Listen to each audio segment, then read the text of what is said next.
My name is Margaret Hensley, and I've always been captivated by the peculiarities that shape human nature.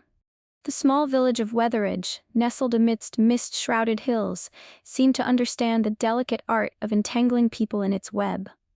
While others left for the bustle of distant towns and cities, I stayed, drawn by its quiet allure.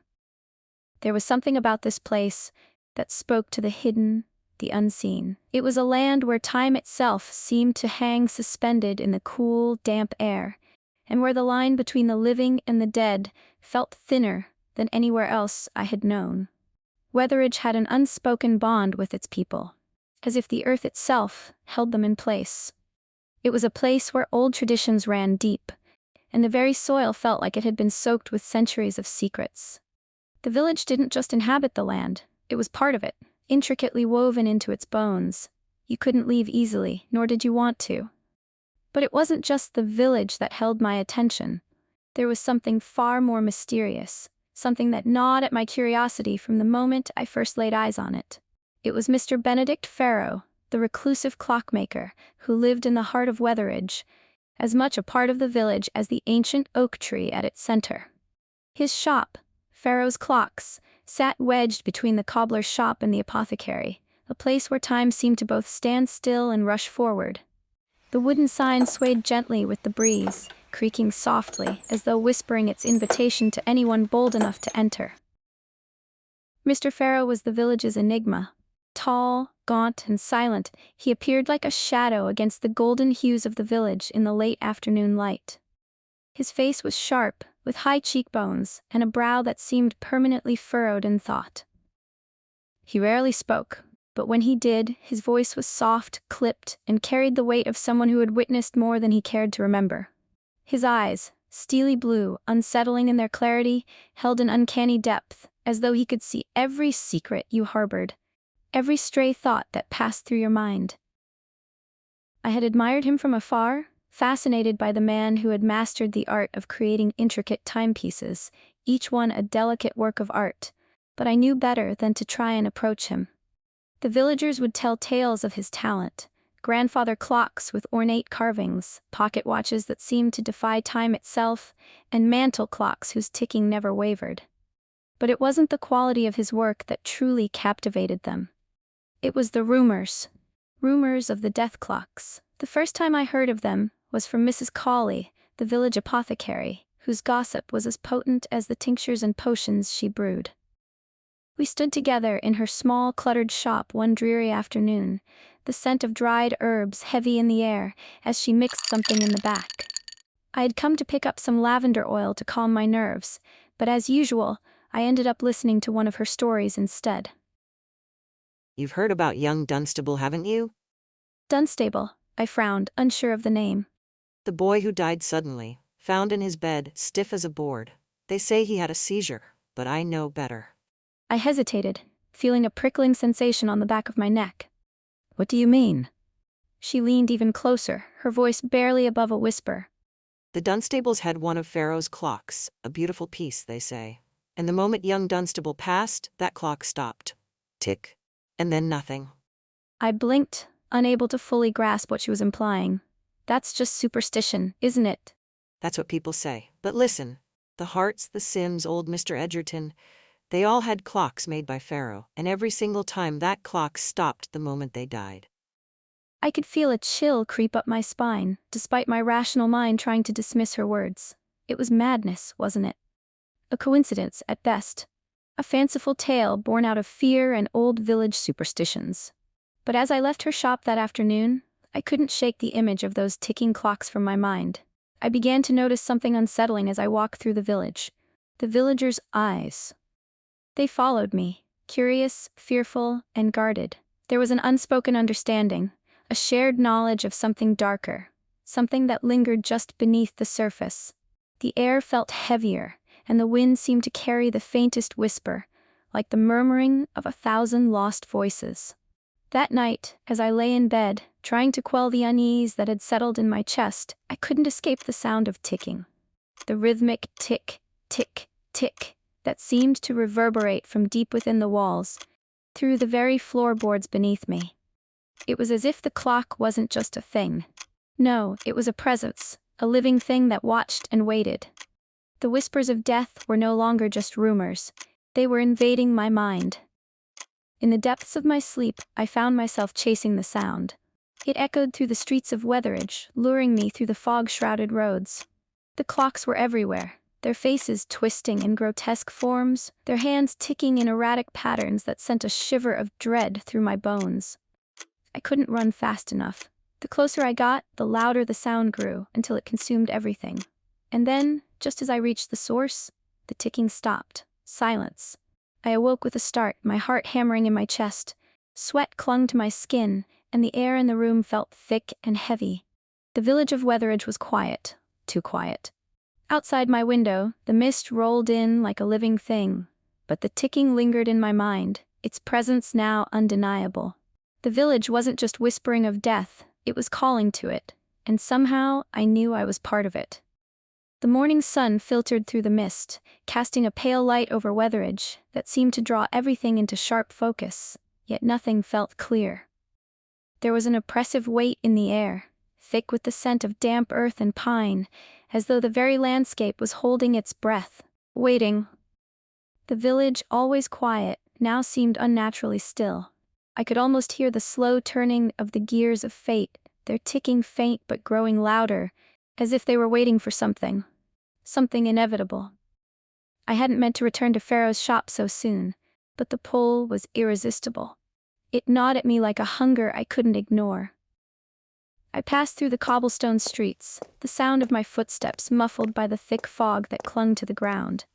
The village's familiar landmarks, the crooked sign of the cobbler's shop, the fragrant herbs hanging outside Mrs. Colley's apothecary, seemed foreign now, as though they belonged to a place and time that no longer existed. As I approached Pharaoh's shop, I felt the tickle of anxiety twist in my stomach. The door, heavy with age, stood before me like a barrier. The low murmur of clocks inside, their collective ticking, reached my ears, steady and unyielding. It was an odd, almost hypnotic sound that seemed to draw out the silence of the world around it, as though time itself was being suspended in that small, cluttered space. I hesitated for a moment, my hand hovering over the brass handle.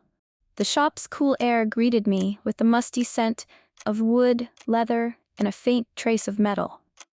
Each step deeper into the shop felt like stepping into another world, one that existed only between the tick and the tock. The shelves that lined the walls were covered with clocks of every shape and size. Some were grand, with intricate carvings of flowers and animals, their brass faces gleaming under the soft light that filtered through the grimy windows. Others were simple, their faces faded from years of exposure to the elements. Behind the counter stood Mr. Pharaoh, bent low over a workbench, his large hands moving with swift, sure movements over a disassembled pocket watch. The sharp scent of oil and metal mingled in the air as he adjusted the tiny gears with the precision of a man who had devoted his entire life to understanding time.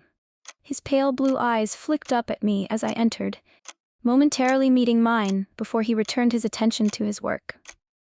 Miss Hensley, to what do I owe the pleasure?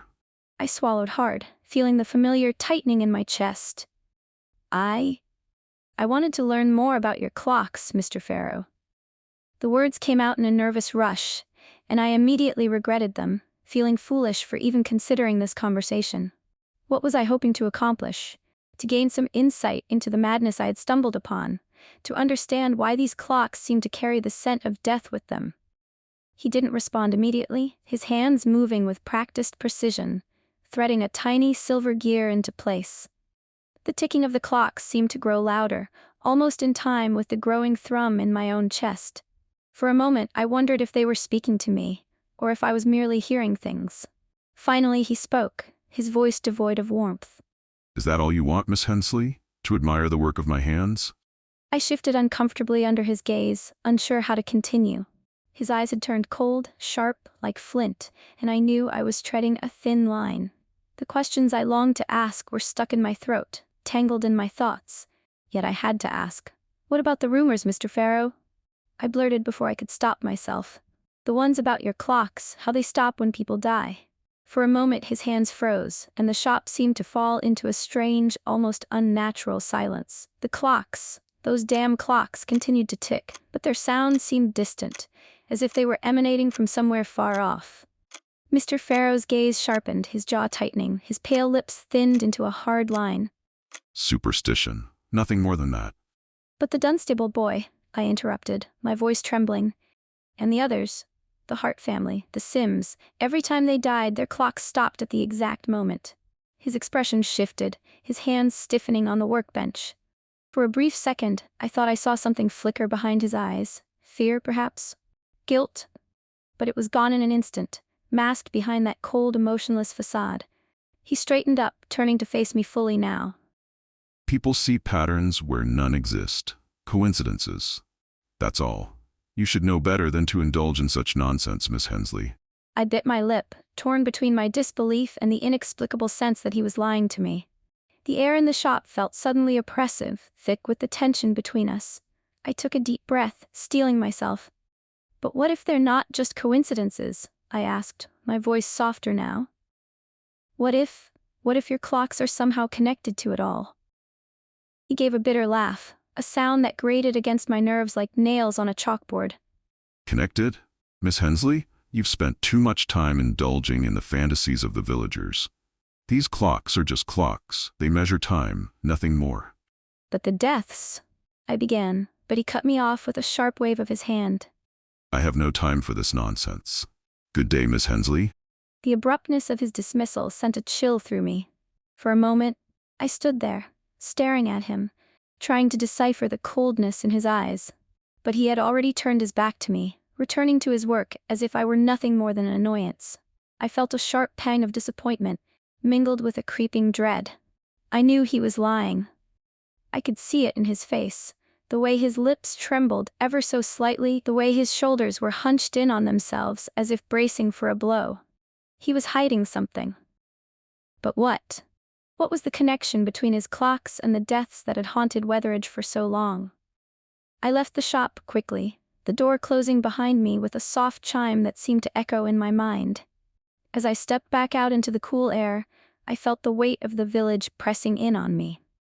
The fog, thick as ever, swirled around me, blanketing the streets in an eerie quiet. I walked aimlessly, my thoughts consumed by Pharaoh's words, the lies I had heard, and the unanswered questions that clawed at my mind. The ticking of the clocks still rang in my ears, but now I couldn't ignore the growing sense of foreboding.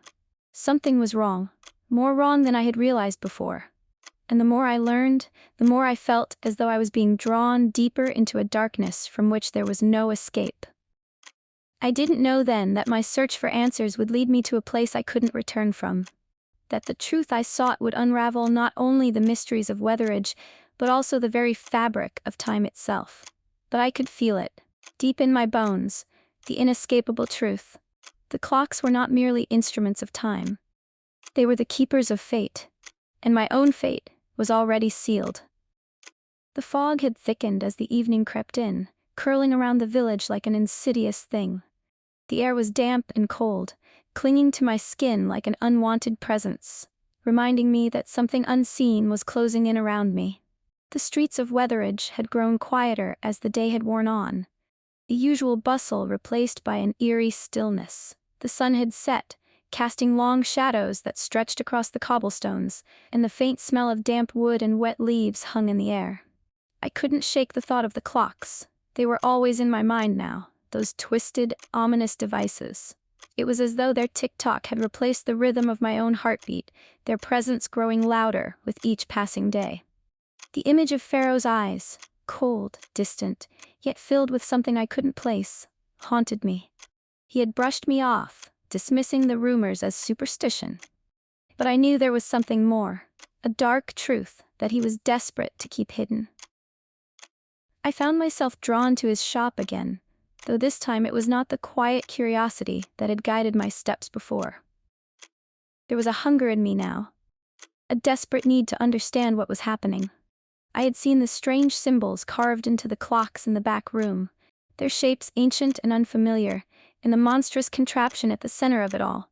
But it was the way Pharaoh had reacted, his fear, his shaking hands, his desperate whisper, that had unsettled me the most.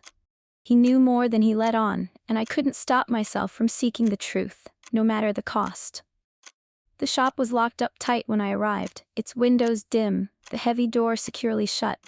But something in me, perhaps recklessness or the undeniable pull of fate, urged me forward. I circled around the building, my boots tapping softly against the stones. The back door, hidden in the shadows, was slightly ajar, just enough to tempt me. A soft creak escaped the door as I pushed it open, stepping inside. The air inside was cooler than outside, carrying the faint scent of oils and metal, the earthy fragrance of the shop, mingled with something older, something unfamiliar. I held my breath, waiting for any sign that I wasn't alone, but the silence stretched on. The ticking of the clocks had ceased, leaving an unsettling stillness that settled like a weight on my chest. The room was dark, save for the dim, flickering light coming from the back. Pharaoh's workshop, no doubt. I moved cautiously, careful not to disturb the air too much. The shadows seemed to grow darker the further I ventured into the shop. The faint glow of the street lamps outside barely penetrated the foggy glass of the windows, leaving the shop cloaked in near darkness. The wooden floors creaked under my feet, the sound reverberating in the silence, and I felt a cold shiver crawl up my spine. There was something wrong about this place. Not the clocks themselves, not the strange mechanical beauty they possessed, but the feeling that they were not just measuring time. They were marking something else. Something darker. I crept toward the back, drawn by the faint light. It was then that I heard it. The low hum, almost imperceptible at first, vibrating through the wooden beams. A sound that made my skin prickle with unease. It wasn't the ticking of the clocks. No, this was something else. A living sound, almost organic in its rhythm. My pulse quickened, and I found myself holding my breath, feeling as though the walls themselves were alive, watching. The back room was slightly ajar, a thin strip of light spilling into the darkness. I could make out the faintest movement inside, the delicate shadows cast by something large and imposing. With a final, hesitant breath, I pushed the door open. Inside, I was struck by a vision that made my stomach lurch and my legs falter beneath me. The room was a disarray of clocks, bizarre, grotesque things that twisted the very concept of time. Their faces were warped, some cracked or dented, but all of them moving in ways that were wrong, unnatural. Their hands swung wildly as if they were racing against each other, desperate to outpace the others. Gears and springs jutted out, exposed like some grotesque mechanical skeleton. The faint smell of burning oil mixed with the sharp scent of metal, and at the center of it all was the clock. The one that Pharaoh had tried so desperately to keep me from seeing. It was monstrous, taller than any man, its pendulum swinging with an eerie rhythm that sent ripples through the room. The gears churned with a grinding sound that made my teeth ache. It was alive, I could feel it. The sound of its tick was almost a physical force, a thudding pressure that seemed to reverberate through my very bones. I stepped forward, drawn by some magnetic force that I couldn't resist. As I moved closer, I saw the strange symbols carved into the wooden frame of the clock. They were unfamiliar to me, ancient-looking, as though they had been etched there by hands that had long since turned to dust. The symbols pulsed faintly, as if they too were alive, shifting ever so slightly as I drew nearer. And then, before I could reach out to touch it, I heard a voice. A low, trembling whisper from behind me. You shouldn't be here.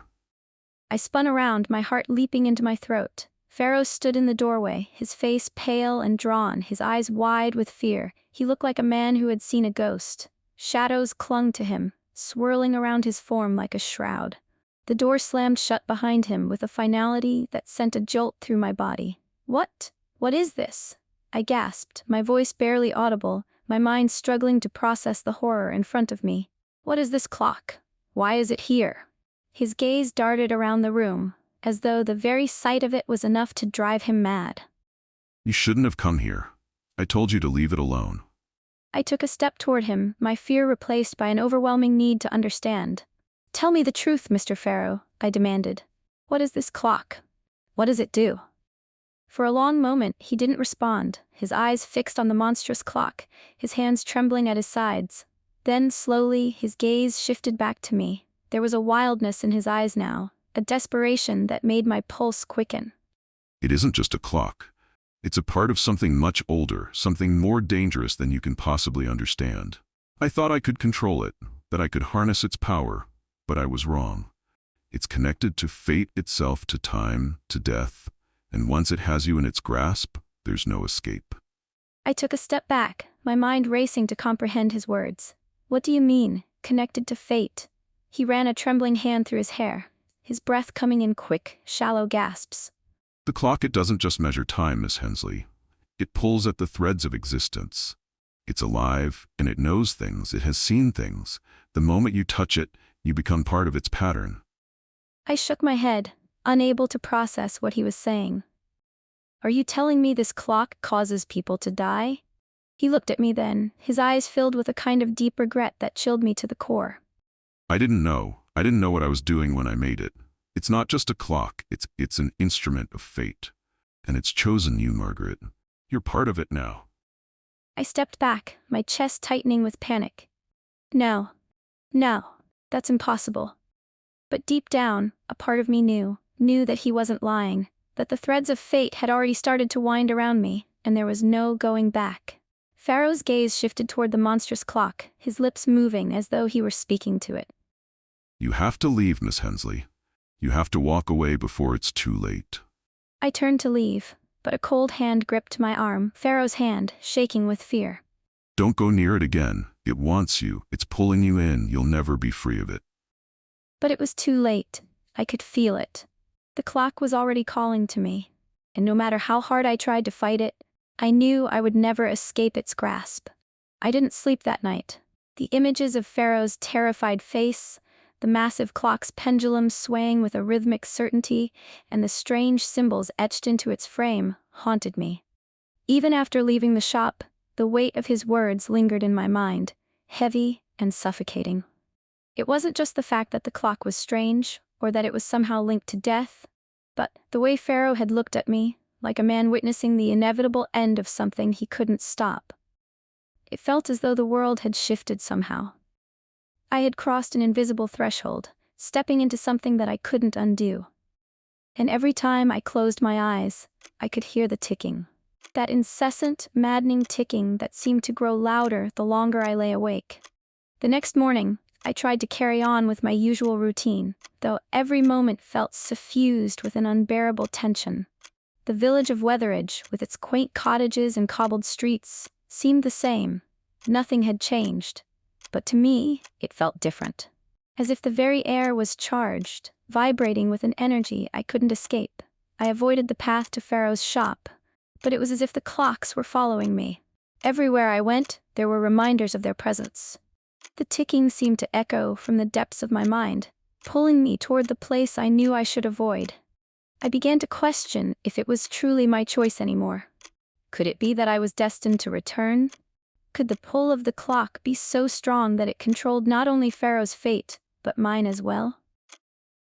In the hours that passed, the fog that had been clinging to the village the night before lingered, a thick, oppressive mist that curled around the buildings and snaked through the alleys.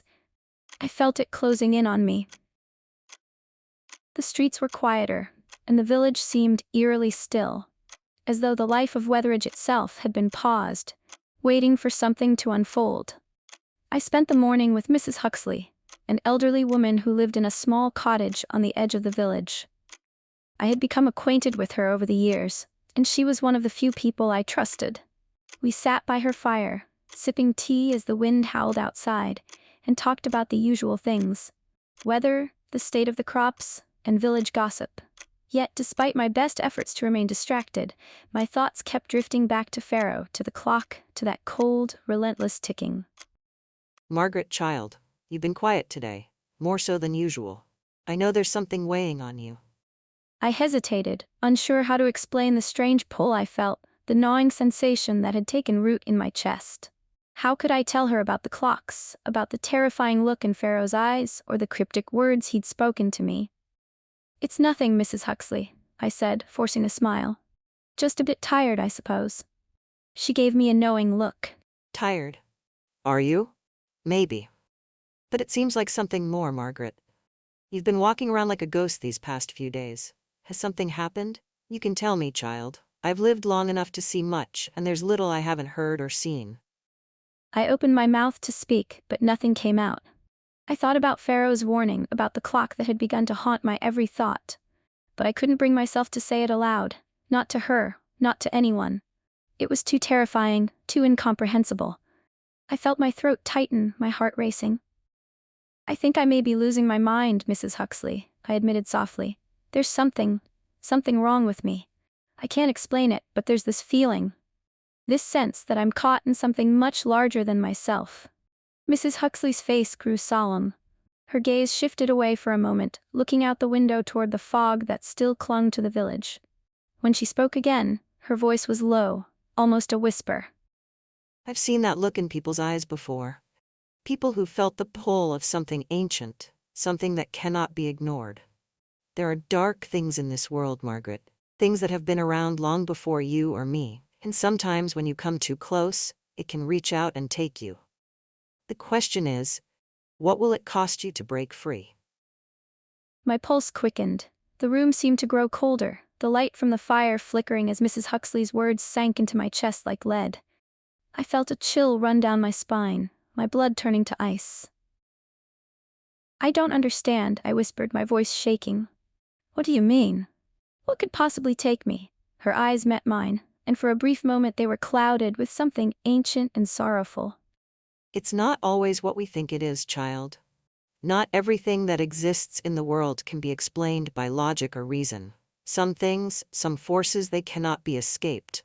They have their own rules, and when you begin to unravel the thread of fate, there's no telling where it will lead you. A deep silence settled between us, the air thick with unspoken truths. I didn't know what she meant, but I felt the weight of her words settle on my heart. As I left Mrs. Huxley's cottage, the fog seemed to have thickened even further. The streets were empty, and the only sound was the distant howl of the wind. A strange sense of urgency prickled at my skin, pushing me toward Pharaoh's shop, though every fiber of my being screamed at me to turn away. I had to know more. I had to understand what was happening to me, to this village, to the very fabric of time itself. As I approached the shop, I found the door open, just as it had been the night before. The ticking sound, so faint yet undeniable, filled the air around me. I stepped inside, my breath catching in my throat. Pharaoh was there, sitting in the corner of the room, his hands folded in his lap, his face drawn with exhaustion.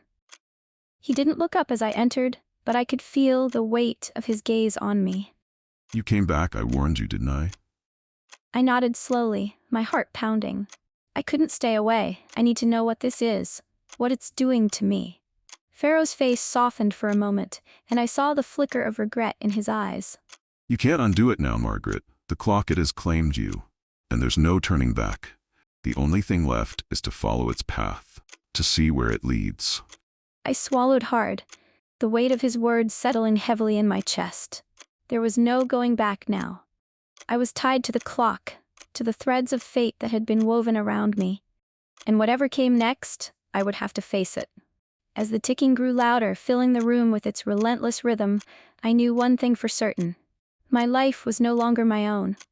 The clock had chosen me, and now I had no choice but to follow. I never thought I would see it like this, not like this, not from this distance. It's as though I am no longer part of the world I once knew, yet I am tethered to it, bound by the very thing that took me.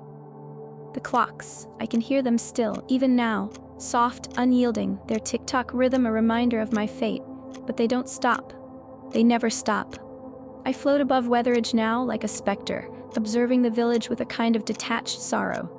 I can see the cobbled streets where I once walked, feel the familiar cold of the morning fog that never lifts. The wind still carries that same musty scent, heavy with the memory of damp earth and time. The village hasn't changed, not really.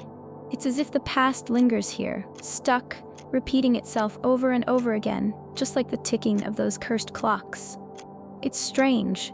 I thought death would be a release, an escape from the pressure that had built up inside me, from the weight of the truth I uncovered. But now I know. Death is not an escape. It is merely another thread in the web that holds us all. I see the villagers as they go about their days, their movements slow, as though they are walking through the fog that clings to everything. Their faces are different now, empty in a way, like they too are caught in some inescapable loop.